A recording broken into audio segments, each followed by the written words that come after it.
Comienza a romper de vez en cuando la cáscara del huevo, de observar el espectáculo sorprendente de la transformación del huevo a pollo. Con Hipócrates y Aristóteles se relacionan no solo determinados conocimientos como esfera de desarrollo de los organismos, sino también en la formulación de importantes nociones embriológicas. Los primeros datos sobre la estructura fina de los organismos fueron obtenidos a partir de material no tratado, mediante la observación directa realizada con ayuda de aparatos de magnificación. En este sentido, podríamos situar el punto de partida de la Grecia clásica, con la observación de las plantas y animales mediante ampollas de cristal llenas de agua, diseñadas por Euclides en 390 a.C. y fabricadas por Aristóteles, quien atomizó y descubrió los embriones de muchos animales, abrió los huevos de pollo en distintos estadios de desarrollo y estudió el corazón del embrión de pollo. En los primeros siglos de nuestra era destaca la figura de Galeno, 1331-200 después de Cristo, considerado como el primer experimentador, ya que no solo recopila los conocimientos médicos de su época, sino que realiza numerosos experimentos estableciendo nociones básicas sobre la fisiología del sistema circulatorio y del sistema nervioso. Estas observaciones y sus conclusiones, en ocasiones erróneas, se equivoca el cadáver, no Galeno, se mantuvieron aceptadas durante muchos siglos, en parte por la aplicación sesgada del principio de autoridad y por otra, por la ausencia de avances técnicos significativos en nuestro campo conceptual. En embriología, soporte fue escaso. La Edad Media. Después de las primeras observaciones embriológicas y teorías de Hipócrates, Aristóteles y Galeno, la embriología permaneció dormida durante casi 2000 años. En Italia, al comienzo del Renacimiento, la embriología de Aristóteles y Galeno era generalmente aceptada, frecuentemente citado el libro de Generazioni Animali de Aristóteles por San Alberto el Magno, 1206-1280, y por Santo Tomás de Aquino, 1227-1274. Incluso la Divina Comedia, en el canto quinceavo del Purgatorio, por Dante Alighieri, en 1265 y 1321. Entrando en la Edad Moderna, se puso en Europa lentes de vidrio para mejorar la visión y comienza un lento desarrollo de instrumentos ópticos. San Alberto Magno, considerado uno de los fundadores de la escolástica, al ser profesor de Tomás de Aquino en la Sorbona, desarrolla la observación y el estudio de fuentes de conocimiento directas frente a las indirectas, las recopilaciones de Aristóteles y Galeno. En la Edad Media se inicia un renacimiento científico en el cual la teología, la metafísica y la física, ciencias naturales, avanzan sin que existan entre ellas límites nítidos. El Renacimiento. El Renacimiento restaura el interés por el estudio del origen, composición y desarrollo de animales y plantas. Es llamativo el avance de la morfología con las disecciones de personas y animales que han quedado plasmadas en los maravillosos dibujos anatómicos de Leonardo da Vinci, 1432-1519, y de la impresionante obra de Andrés de Saio, De Humani Corporis Fabrica. La embriología de Leonardo da Vinci está contenida en el tercer volumen de sus cuadernos de anatomía de cuadernos, que permaneció desconocido hasta inicios del siglo XX. En su descripción del útero de embarazada se pintan bellamente las membranas. Él conocía el amnios y el corio, y conocía los vasos contenidos en el cordón umbilical. Leonardo fue el primer embriólogo en hacer las observaciones cuantitativas del crecimiento embrionario. Él definió, por ejemplo, la longitud de un embrión totalmente crecido con un brazo, y notó que el hígado es relativamente mucho más grande que en el feto que en el adulto. Él también observó que el cuerpo humano crece diariamente mucho más en la etapa prenatal que después del nacimiento. La aplicación del concepto de variación en el peso y clasificación según tamaño para la edad estacional, se hizo primero por Leonardo más de 100 años de William Harvey. Después de Leonardo nacieron tres grandes embriólogos: Ulisse Aldrovandi, Cecca y Arancio en Bolonia y Girolamo Fabrizio de Acquapendente. Fueron reconocidos anatomistas que realizaron bellos y exactos dibujos y descripciones del embrión humano y de otras especies. Las ideas de Aristóteles empezaron a ser discutidas críticamente y algunos las rechazaron, pero las nuevas teorías eran a menudo erróneas, confusas y bastante fantásticas. Las ideas religiosas y sociales de la época, unidas a la basta de cualquier método por falta de este, a las técnicas e instrumentos también para verificar sus teorías, limitaron el pensamiento científico de los embriólogos. Aldrovandi, en 1522 y 1605, fue el primer biólogo. Desde Aristóteles se los huevos de gallina regularmente durante su periodo de incubación y escribir en detalle las fases de su desarrollo. Desde aquel entonces y desde aquel momento el huevo del polluelo se convirtió en el objeto de estudio para la mayoría de los embriólogos. Giulio Cecca y Arancio, 1530-1589, publicó en 1564 un importante libro de embriología, De Humano e Liberus Defectum. Fue el primero en defender que la fusión de la placenta en útero del yeco era purificar el suministro de la sangre al feto y que vasos sanguíneos fetales y maternos no se conectan. Descubrió el vaso que se conecta o que conecta la vena umbilical a la vena cava, que desde entonces lleva su nombre, la arteria de Arancio. Girolamo Fabrizio de Acquapendente, profesor de anatomía en Padua, probablemente fue el embriólogo más importante de esa época.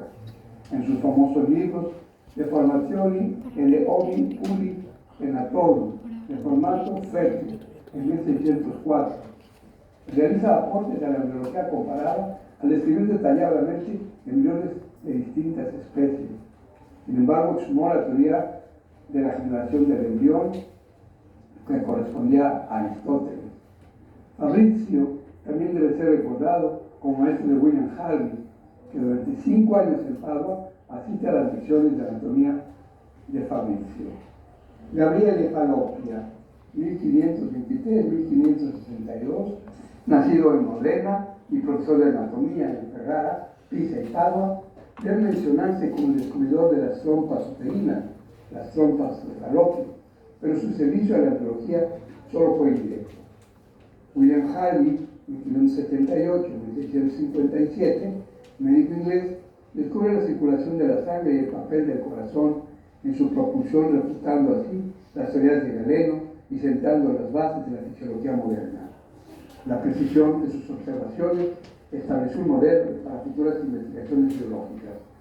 Sus investigaciones en el campo de la embriología quedaron reflejadas en excitaciones de la generazione animali, ensayos sobre la generación de los animales.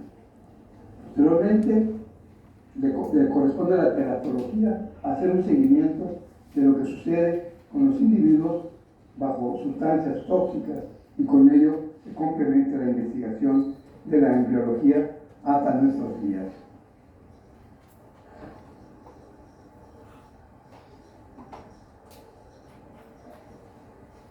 Ok, bueno, haciendo un resumen corto pues, de lo que se habló, tenemos como en la edad antigua, pues en la antigua Grecia, pues ya había pues, gente que experimentaba con animales, con cadáveres y pues obviamente hacían sus observaciones. Entre ellos, pues importante Aristóteles, que Aristóteles pues pudo distinguir fue el primero pues que lo documentó pues la existencia de animales que eran ovíparos o vivíparos. La diferencia, saben que entre ovíparo y ovíparo es que, ¿cuál sería la diferencia? ¿Saben? ¿Quién me dice? Tienen su cría por huevo. Bueno, los ovíparos tienen su cría por huevo, pero por ejemplo los ovíparos, ¿cuál es la diferencia? Había mamá también. ¿Ah? Había mamá también. No, esos son vivíparos. Nacen de huevo y se amamantan. ovivíparos nacen de un huevo, pero el huevo eclosiona dentro de la hembra y ahí pues se desarrolla. Como las mantarrayas, no sé las mantarrayas, pero hay animales que sí es así. Entonces, bueno, esa es la diferencia. Entonces también él describió membranas fetales, las placentas, el cordón umbilical en el vacuno, y obviamente pues con esto ya se empezó a saber cómo era esa nutrición pues del feto y los diferentes tipos de placenta y pues cómo esto influenciaba en la nutrición. En la Edad Media no se pudo hacer mucho, estaba el tema pues todo religioso, la Inquisición, por lo menos en Occidente no se podía diseccionar cadáveres, por ende pues no hubo grandes avances. Hasta ya el Renacimiento, pues ya pasó la peste negra, ya hubieron un montón de muertes, ya la iglesia no se metía tanto con el tema de experimentar con cadáveres, y bueno, ya llegaron los nuevos avances, los dibujos que ya hablamos de Leonardo da Vinci, que comparan el útero de vacas y de humanos, que incluso pues dibuja muy bien a un feto en gestación, con su cordón umbilical y demás. Hubieron grandes anatomistas, tanto en Francia e Italia en ese periodo. Ya los mencionaron en el video, pues, por lo menos a Jerónimo Fabricius de Aquapendente y también Bartolomeo Eustaquio, que realizaron aportes pues, en cuanto al desarrollo de órganos en embriones y fetos en diferentes especies domésticas. Ya mencionaron también a William Harvey, que fue el descubridor de la circulación de la sangre, y también estudió úteros gestantes en ciervas. Y también estableció que todo individuo procede del huevo, ya sea el huevo óvulo o un huevo, proclamando entonces el aforismo ex ovo omnia, o sea que todo viene del huevo. Y ya cuando hubieron los primeros microscopios, primero el de Zacharias Hansen, ya obviamente se pudieron observar cosas que anteriormente no se podían observar a simple vista. Estuvieron también las observaciones de Graf, que como saben pues le da el nombre a los folículos de Graf, que son estos folículos maduros, y gracias a esos estudios que él realizó en el ovario y a sus folículos. Estuvo Marcelo Malpighi, que bueno, él sabe, como sabrán, hay muchas estructuras histológicas que le damos su nombre, que él identificó y describió por primera vez el surco neural, que ya veremos en qué consiste, los somitas, que también ya veremos en qué consiste, la circulación de la sangre por las arterias y venas en el saco vitelino, y esto todo pues lo hizo observando embriones de pollo. También Van Leeuwenhoek, que fue pues, mejoró el microscopio que había hecho Zacharias Hansen. Él pues describió los espermatozoides de varias especies. Y ya el óvulo fue descrito por primera vez en 1827 por Carl Bornbaer. Entonces, bueno, todo esto planteó teorías acerca del desarrollo embrionario. Que, bueno, ¿quién me dice que es desarrollo ontogénico o ontogénico? Pues no es lo mismo, no es exactamente lo mismo. ¿No se acuerdan? Bueno, ontogenia es básicamente todo el desarrollo desde el cigoto hasta que el individuo pues madura en sus órganos. En algunos, digamos, literaturas lo toman hasta el nacimiento, pero como saben, luego del nacimiento todavía hay maduración de órganos y probablemente el término más adecuado es utilizarlo hasta que se dé la maduración completa del individuo como adulto. Pero bueno, entonces habían dos principales teorías del desarrollo pues, ontogénico, que era la preformación, que decía que básicamente el espermatozoide tenía ya todos los ingredientes, o sea, todos los órganos de un individuo adulto, básicamente un humano o animal o lo que sea metido dentro de ese espermatozoide. Obviamente sabemos que eso está errado.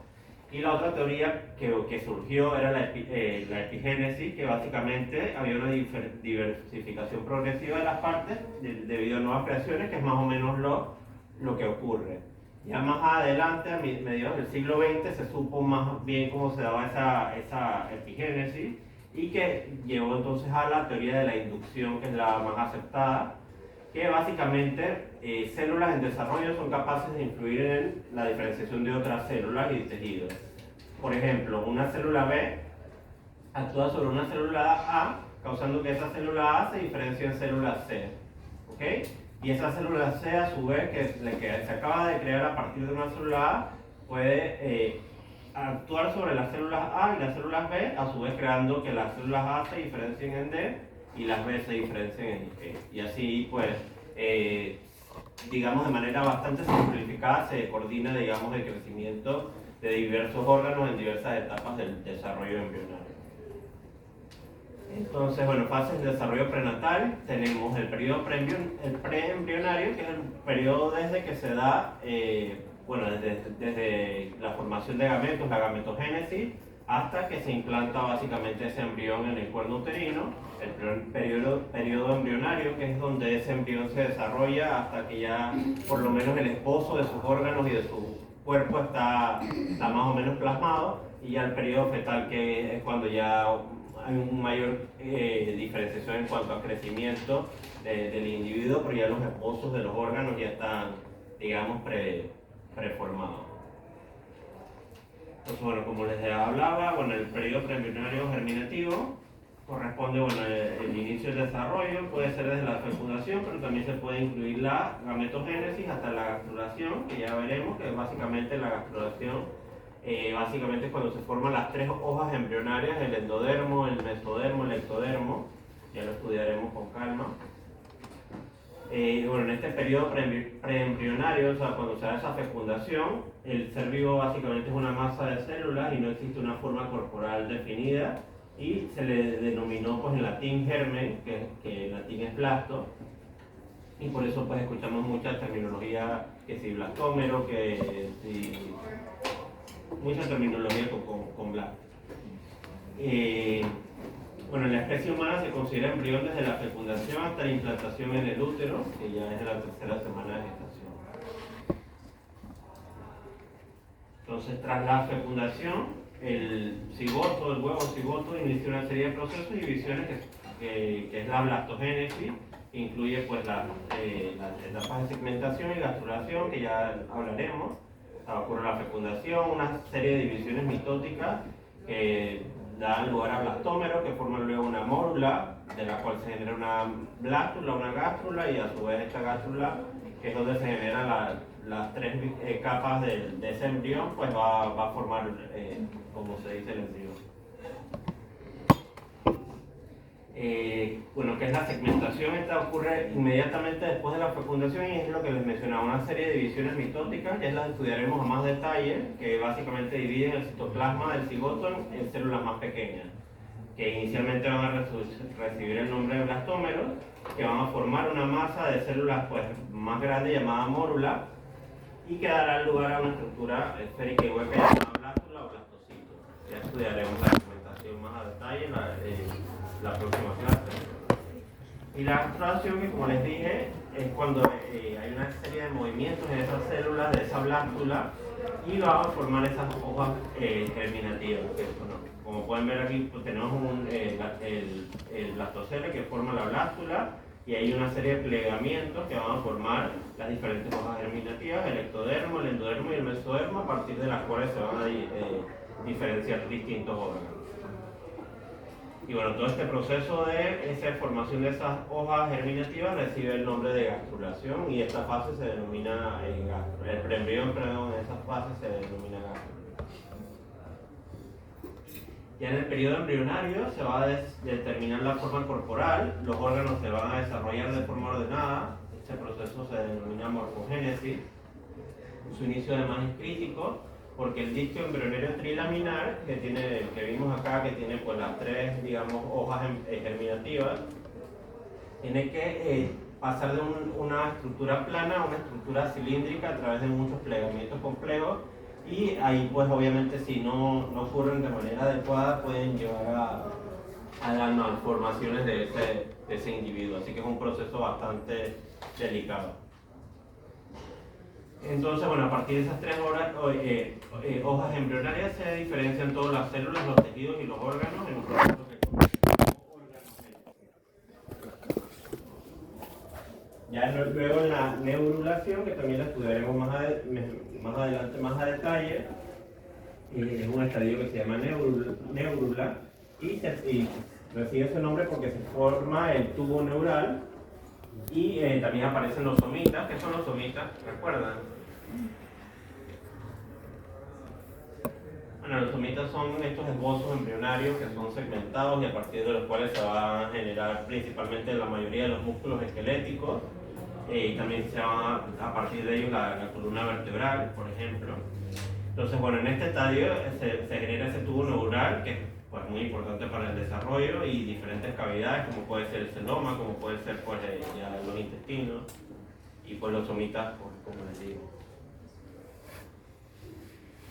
Ya entonces de forma casi inmediata una remodelación de la zona correspondiente a la cabeza, aparecen esbozos de los miembros torácicos y pelvianos. Y cuando ya se encuentran los órganos esbozados y ya tienen pues, una forma similar a la forma del adulto, ya empezamos a utilizar el término embrión, ¿ok? Recuerden, tenemos primero el término preembrión, que es hasta que o sea, que va desde la fecundación hasta que se implante en el útero. Tenemos el embrión, que es desde que se implanta en el útero hasta que ya tenemos este individuo, digamos, con el esbozo de la mayor parte de sus órganos. Y ya luego sería el embrión hasta... Ok, perdón, el preembrión es hasta que ya tenemos este esbozo y embrión entonces hasta que ya tenemos el esbozo de los órganos ya preformados y ya luego pasaría a ser el feto. ¿Okay? Entonces en el feto es cuando se completa la formación de los órganos, aunque en su transcurso prevalece el crecimiento sobre las diferenciaciones de los tejidos. En consecuencia, pues se da el nombre de feto, que significa cría, para ya la fase más avanzada del desarrollo embrionario, y ya se designa con este término el embrión con la apariencia propia de la especie a la que pertenece y sus órganos ya esbozados, que maduran paulatinamente y lo preparan para garantizar su viabilidad y autonomía. Bien, estaba pensando... No, aquí, yo creo que aquí yo me equivoqué, aquí debe ser feto. Porque, ok, vamos a aclarar. Preembrión, desde el momento de la fecundación hasta que se da la implantación en el útero, luego embrión desde que se implanta en el útero hasta que ya lo tenemos preformado, y cuando ya lo tenemos preformado hasta el parto, entonces feto, aquí debería ser feto. Entonces, bueno, nada más pues, aclarando sobre el concepto de embriología, no es solo la ciencia que estudia la formación y desarrollo de embriones, sino que estudia la ontogénesis, o sea, estudia ese desarrollo desde esas células masculinas, femeninas, esos gametos, hasta el individuo maduro. Entonces incluye temas como la organogénesis, como la morfogénesis, que pues, es la formación de los órganos y de la figura corporal.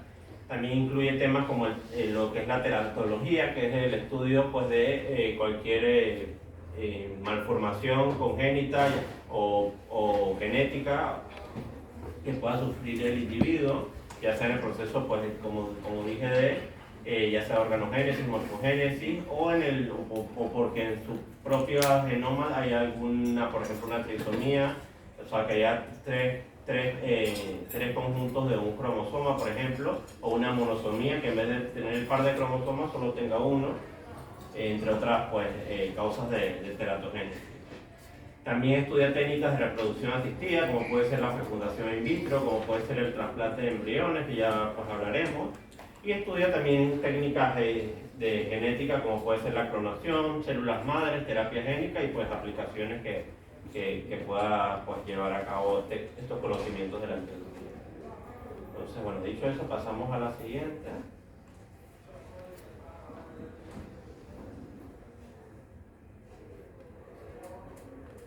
Que bueno, ya esto creo que lo vieron en el laboratorio de la clase pasada, así que espero que se acuerden.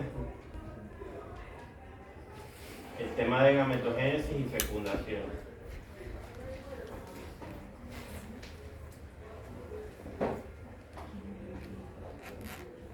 Que bueno, les recuerdo que el cigoto es el producto resultante de la unión de los dos gametos en la fertilización, o sea, ese espermatozoide y ese óvulo. El cigoto como tal, la célula que llamamos cigoto, existe muy poco tiempo porque es una célula que enseguida se forma, empiezan las divisiones mitóticas producto de la segmentación. La gametogénesis ya saben pues que es el proceso de desarrollo y maduración de células sexuales, tanto masculina en la espermatogénesis o femenina en la oogénesis, y hay diferencias sustanciales entre ambos sexos. ¿Quién me dice cuáles son las diferencias? Eso lo dieron lo presentaron, creo, en el laboratorio de la semana pasada, ¿no?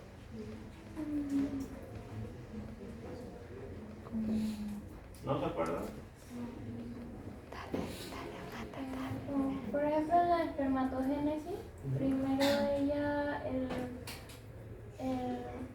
¿cómo se llama? La gametogonia. La espermatogonia. Espermatogonia, ajá. Esa primera célula que se divide no solamente se divide para, como se dice, seguir avanzando hasta hacer el espermatozoide, sino que también se divide para mantener de reserva. A diferencia en la ovogénesis, que es simplemente esa célula, o sea, las mujeres salen con esas células contadas. Pues. Ajá. Pues es que la oogénesis ocurre más que nada en el periodo embrionario, o sea que ya los ovocitos que tenemos ya son producto de esa oogénesis que se dio en el periodo embrionario. La espermatogénesis se da por toda digamos, el resto de la vida, ¿no? Otra diferencia es que a partir de un solo espermatocito se generan 4 espermatozoides. Recuerden que en las divisiones meióticas de la oogénesis se va a formar siempre un corpúsculo polar. ¿Okay? Al final vamos a terminar con un óvulo haploide y 3 corpúsculos polares, a diferencia de una espermatogénesis que vamos a terminar con 4 espermatozoides haploides.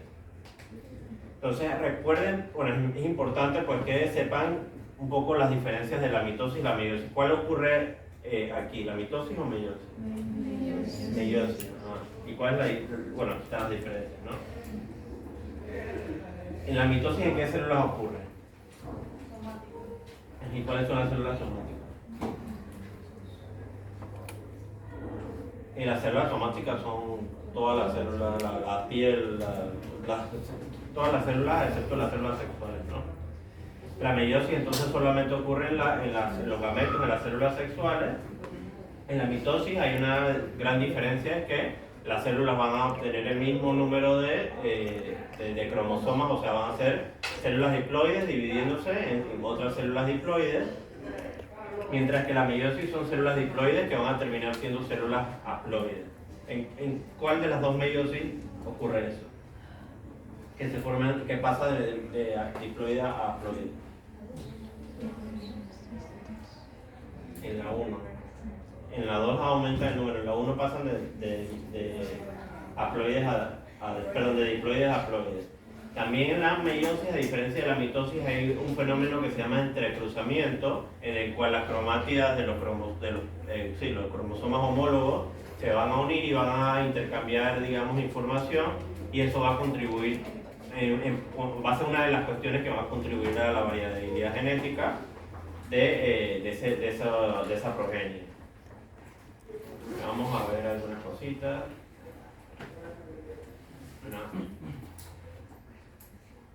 Bueno, básicamente en la meiosis tenemos dos divisiones. La primera que va a ser, vamos a pasar de células diploides a unas haploides, y la segunda que simplemente vamos a formar el doble de células que tenemos.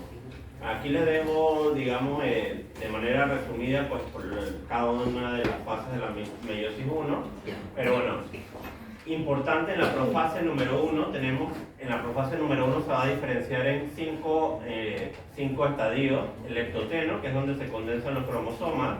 ¿Qué son los cromosomas homólogos? O sea, ¿qué significa eso? Los cromosomas homólogos. Pues yo sé que esto normalmente nos lo estudiamos muy de memoria y no entendemos realmente qué es lo que está ocurriendo. Por eso me interesa que por lo menos lo entiendan. ¿Saben qué son los cromosomas homólogos? Que tienen la misma información genética. Es más o menos. Cromosomas homólogos son los que son el mismo cromosoma. Por ejemplo, el cromosoma 1 del padre, proveniente del padre, es homólogo al cromosoma 1 proveniente de la madre. Pero el cromosoma 1 proveniente del padre no es homólogo al cromosoma 2, ni al 3, ni al 4. ¿Ok? Por lo cual, aquí, por lo menos en los esquemas solo muestran 2 cromosomas, pero esto ocurre, si fuera un humano, en 23 pares de cromosomas. Aquí está mostrando solamente 2. Este es cromosoma, que sería, por ejemplo, por decir algo, el cromosoma 1 y este el cromosoma 2, por poner un ejemplo. Pero esto ocurre en los 23 cromosomas. ¿Okay? Tenemos cromosomas homólogos. En el leptoteno hay una condensación. ¿Saben qué son qué es la cromatina? Las cromátidas, perdón.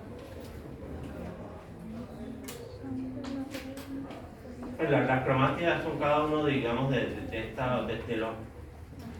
los ¿cómo les digo? Las duplas de este cromosoma. ¿Ok?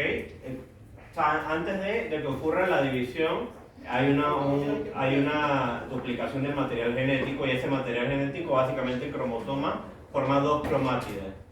Y esas cromátidas, entonces, bueno, son las que vamos a ver en este proceso tanto de meiosis como en la mitosis. Entonces, en la meiosis, en el cigoteno de la profase 1, hay una sinapsis, o sea, una unión entre las cromátidas de cromosomas homólogos, formando lo que se conoce como complejos sinaptonémicos, donde ocurre en el paquiteno una recombinación, y entonces los cromosomas van a quedar formados por, bueno, en el diploteno van a desaparecer los complejos sinaptonémicos, y en la diacinesis va a desaparecer la envoltura nuclear, porque saben que los cromosomas están en el núcleo, y para que se dé todo este proceso de división tiene que pasar al citoplasma, o sea, tiene que desaparecer esa envoltura nuclear. Entonces quería mostrarles, ok, ¿por qué es importante ese entrecruzamiento? Porque los cromosomas, como digamos, ilustran aquí, los cromosomas con este homólogo de este quedan con un pedacito del otro. O sea que hay un intercambio de información. Aquí igual les dejo también los pasos de la meiosis 2. La meiosis 2 es más similar a una mitosis. Pues la cromatina se condensa, se forma el uso mictótico, los centrosolas y centriolos van a los polos, la telofase se da la diacinesis y se separan entonces las células fijas. Entonces, bueno, en la interfase, o sea, este es un resumen. En la interfase se duplica el material genético y se forman entonces las cromátidas de los cromosomas homólogos, que en la meiosis 1 se da el entrecruzamiento y se va a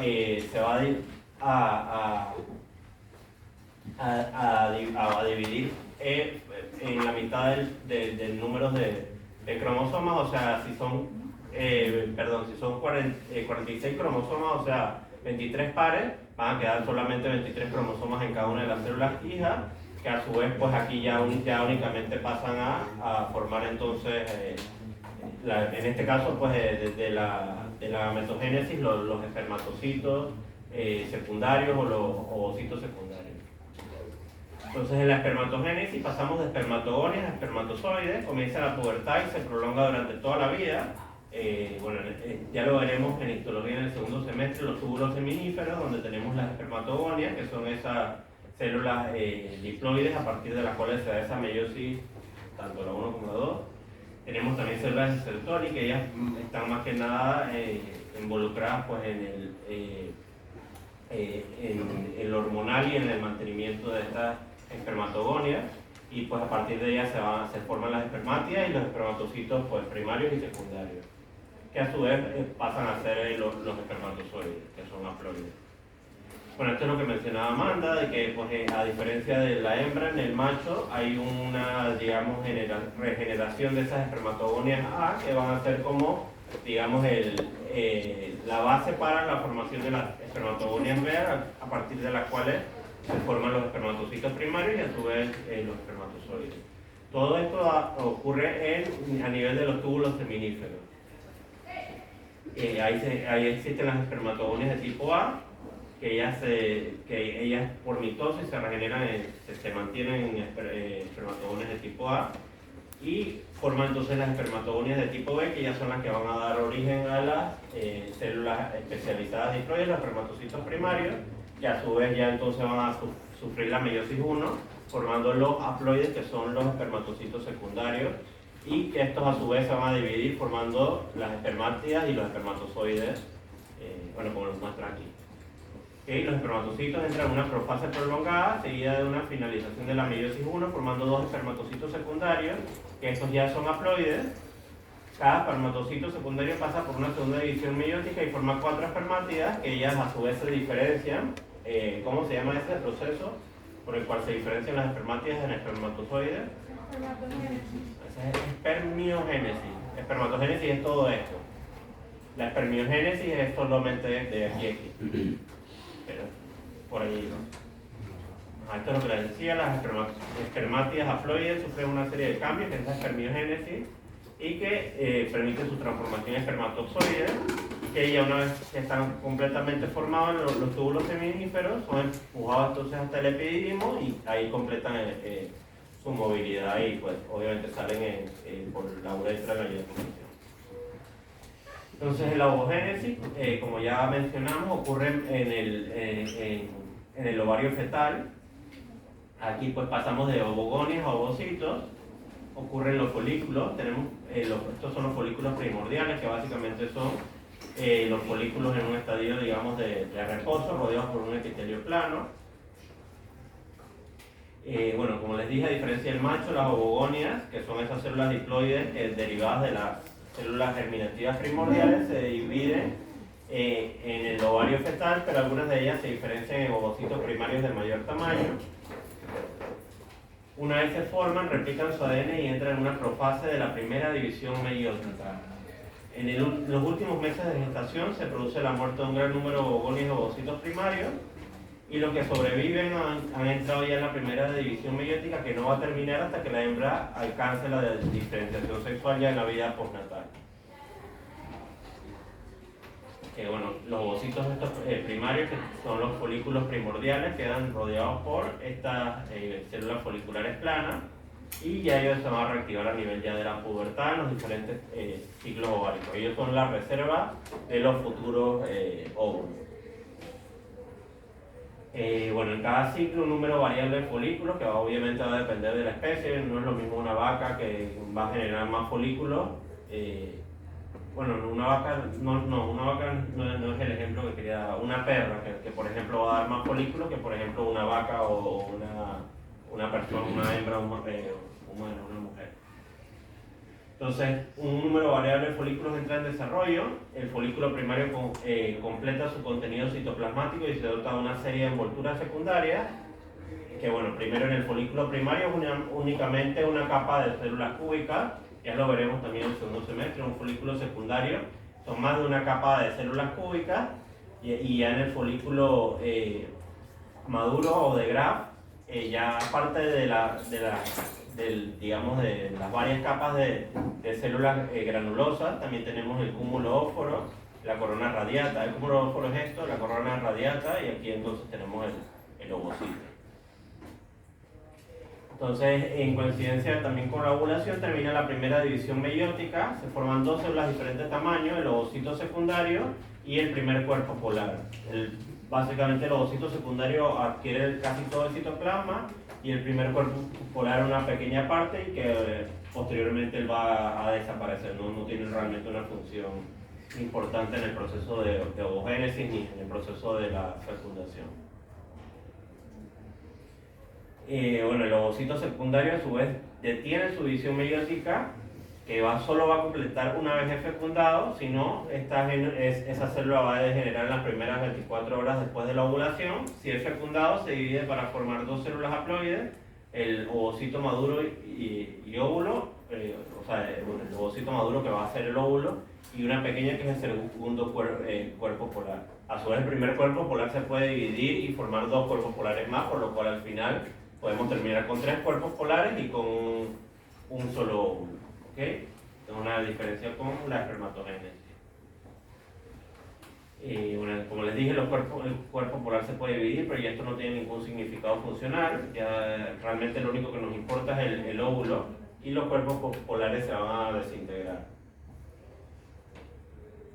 Algunas de las fallas en la separación de los cromosomas durante la meiosis son la causa más frecuente de que tras la fecundación se formen cigotos con alteraciones en determinados pares de cromosomas, y esto en general pues son las aneuploidías, que pueden ser monosomías, por ejemplo el síndrome de Turner, donde solamente hay un cromosoma sexual y el síndrome, la trisomía como el síndrome de Klinefelter, donde puede haber dos cromosomas X y un solo Y. ¿Okay? La fecundación ya es la unión del gameto masculino, que es el espermatozoide, y el femenino, que es el óvulo, y pues va a requerir el paso del espermatozoide a través de diferentes capas del ovocito. ¿Okay? ¿Cuáles son esas capas del óvulo? Perdón. Ajá. ¿Cuáles son esas capas del óvulo? La corona radiata, la zona pelúcida, que es una básicamente serie de glucosaminoglucanos y protoglucanos que protegen ese ovocito, y también la membrana plasmática del ovocito. Entonces, ¿qué etapas hay en el proceso de la fecundación? Primero, la penetración de la corona radiada, que, bueno, básicamente hay quimioreceptores en esa cabeza de ese espermatozoide que lo van a traer hacia la corona radiada y va o sea, que, bueno, que el gameto femenino o sea, son moléculas que el gameto femenino va a secretar y que el espermatozoide las detecta y que, bueno, hace que entre en contacto con la corona radiada y que traten de penetrarla hasta llegar a la zona pelúcida por medio de enzimas, digamos, proteolíticas, lisosómicas que tiene el espermatozoide. Entonces tenemos el reconocimiento y la adhesión, que es cuando ya una vez digamos, se penetró en esa corona radiada, los espermatozoides y la zona pelúcida se van a unir firmemente entre sí. Ahí interviene una proteína que es la ZP3 de la zona pelúcida, que participa en la fijación del espermatozoide y va a desencadenar la reacción acrosómica del espermatozoide, que es cuando pues, el espermatozoide se pone en contacto con la membrana de la zona pelúcida, y eso va a activar, digamos, al espermatozoide y va a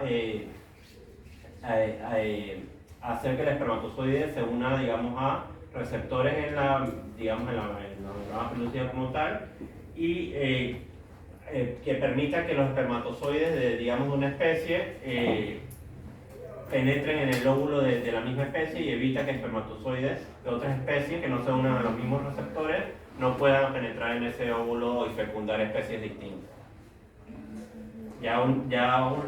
Luego que se da esto, ocurre la penetración de la membrana pelúcida, que eso se da por la reacción acrosómica. En la reacción acrosómica se van a liberar enzimas lisosomales, enzimas hidrolíticas, las lisinas, acrosinas, fosfolipasas, que van básicamente a destruir, digamos, esa zona pelúcida y permitir que el espermatozoide llegue a hacer contacto con la membrana del ovocito.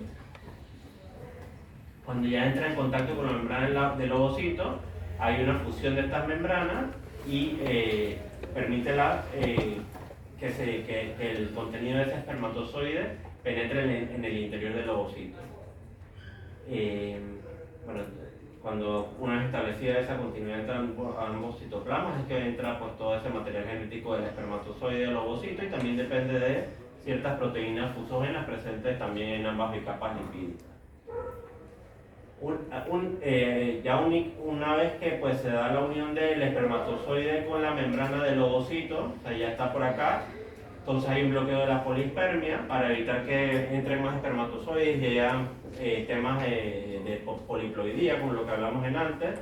El folículo, el ovocito, digamos, va a liberar calcio, y esa elevación de calcio también causa la liberación de gránulos corticales hacia ese espacio pues, que rodea el óvulo, y va a evitar entonces el paso de más espermatozoides. ¿Okay?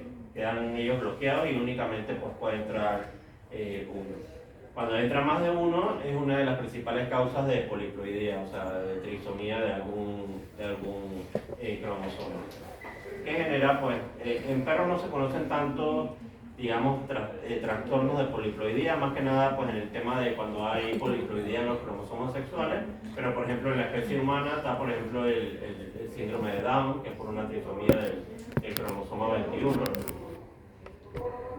Posteriormente pues, se da la activación del ovocito, que recuerden que ese ovocito quedó parado en la segunda división meiótica, pero una vez ya se da la fecundación, se reanuda esa segunda división meiótica y genera dos células haploides, una el óvulo y la otra el segundo corpúsculo polar.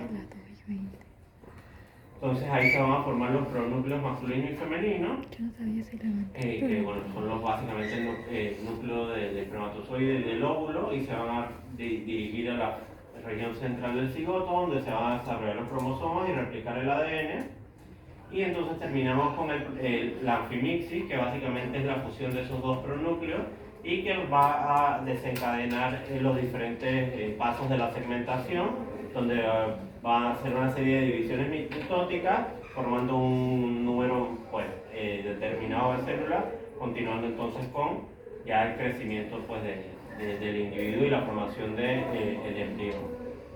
¿Okay? ¿Alguna duda, alguna consulta de la fundación?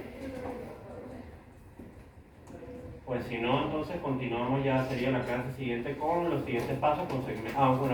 Quedamos que la clase siguiente el miércoles vamos a continuar con segmentación, y hasta donde quedemos el miércoles sería entonces el parcial de la próxima semana, que incluirá entonces lo de histología, o sea, piel, digestivo y circulatorio, que fue la clase que quedó pendiente del primer parcial, lo de hoy y lo que haremos el miércoles.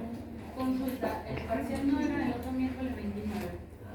La próxima semana. Pero el de la próxima semana va a dar otra clase. No, este miércoles voy a dar otra clase. Ah, ok, ya. Entonces, bueno, ¿alguna consulta, alguna duda, algo que no haya quedado claro?